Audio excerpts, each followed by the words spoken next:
დღეს თბილისში საპროტესტო აქცია და რამდენიმე მარში გაიმართება. აქცია ლოზუნგით დგება ხალხის გაზაფხული რუსთაველის გამზირზე 8 საათზეა დაგეგმილი. 21 საათზე კი საზოგადოებას სიტყვით საქართველოს მეხუთე პრეზიდენტი სალომე ზურაბიშვილი მიმართავს. როგორც ცნობილია, ზურაბიშვილი სწორედ დღევანდელ აქციაზე ოპოზიციასთან ერთად სამოქმედო გეგმის შეთანხმებულ ვარიანტს წარადგენს. მან მოქალაქეებს საპროტესტო აქციაზე მისვლისკენ ბოლო დღეების განმავლობაში რამდენჯერმე მოუწოდა. ამერიკა რუსეთის წინააღმდეგ სანქციებს ამზადებს იმ შემთხვევისთვის, თუ რუსეთი უარს ეთქვის უკრაინაში ცეცხლის შეწყვეტაზე ან დაარღვევს ცეცხლის შეწყვეტის რეჟიმს. უკრაინული მედიის ინფორმაციით ამის შესახებ ფინეთის პრეზიდენტმა ალექსანდრე სტუბმა ამერიკის პრეზიდენტ დონალდ ტრამპთან 7 საათიანი შეხვედრის შემდეგ განაცხადა. უახლოეს მომავალში ის ამას 50 სენატორის მხარდაჭერით წარადგენს. აღნიშნა მან. მისი თქმით, რუსეთის ქმედებებთან დაკავშირებით დონალდ ტრამპის მოთმინება იწურება. ალექსანდრე სტუბი ყოველგვარი პირობების გარეშე ცეცხლის სრული შეწყვეტის დაწყებისთვის კარგ თარიღად 20 აპრილს მიიჩნევს. შეგახსენებთ, ამერიკის პრეზიდენტმა დონალდ ტრამპმა განაცხადა, რომ ვლადიმერ პუტინზე გაბრაზებულია და უკრაინასთან დაკავშირებით სამშვიდობო შეთანხმება თუ არ იქნება მიღწეული რუსულ ნავთობზე ტარიფებს დააწესებს.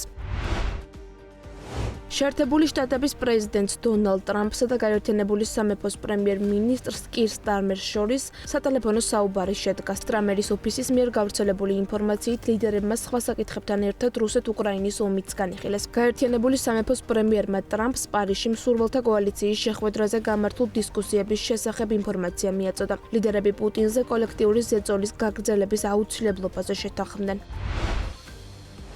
შეერთებული შტატების პრეზიდენტი დონალდ ტრამპი ირანს დაბომბვით ემუქრება, თუ თეირანი ვაშინგტონთან ბირთვულ პროგრამაზე შეთანხმებას არ მიაღწევს. ამასთან ტრამპის თქმით, არსებობს შანსი, რომ თუ ირანი შეთანხმებას არ დადებს, მის წინააღმდეგ მეორად ტარიფებს დააწესებს, როგორც ეს 4 წლის წინ გააკეთა. ცნობისთვის, ირანმა შეერთებულ შტატებს ომანის მეშვეობით გაუგზავნა პასუხი დონალდ ტრამპის წერილზე, რომელშიც შტატების პრეზიდენტი თეირანს მოუწოდებს ახალ ბირთვულ შეთანხმებას მიაღწიოს. ირანმა შეერთებულ შტატებს უპასუხა, რომ მისი პოლიტიკა არ ჩაერიოს პირდაპირ მოლაპარაკებებში შეერთებულ შტატებთან მაქსიმალური ზეწოლის კამპანიისა და სამხედრო მუქარის პირობებში. ამასთან ირანის პრეზიდენტმა მასუდ პეზეშკიანმა გუშინ განაცხადა, რომ თეირანი ვაშინგტონთან პირდაპირ მოლაპარაკებებზე უარს აცხადებს.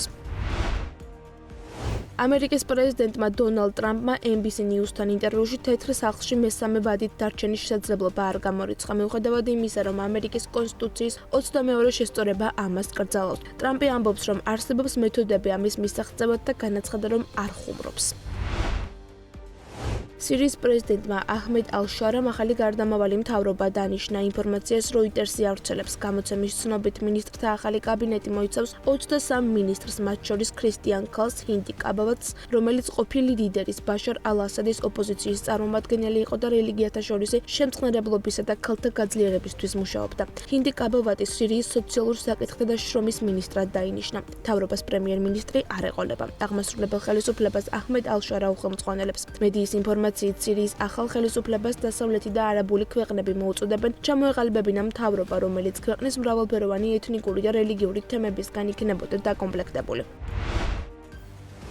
საფრანგეთის პრეზიდენტმა ემანუელ მაკრონმა ისრაელის პრემიერ-მინისტრს ბენიამინ ნეთანიაჰუს სატელეფონო საუბრისას ღაზაში ომის დასრულებისკენ მოუწოდა. როგორც მაკრონი სოციალურ ქსელში წერს, მან ნეთანიაჰუს განუცხადა, რომ ისრაელმა უნდა შეწყვიტოს ღაზაზე დარტყმები და განაახლოს ჰუმანიტარული დახმარების მიწოდება. ამასთან მისი თქმით, ისრაელმა მკაცრად უნდა დაიცვას ცეცხლის შეწყვეტის შეთანხმება ლიბანში.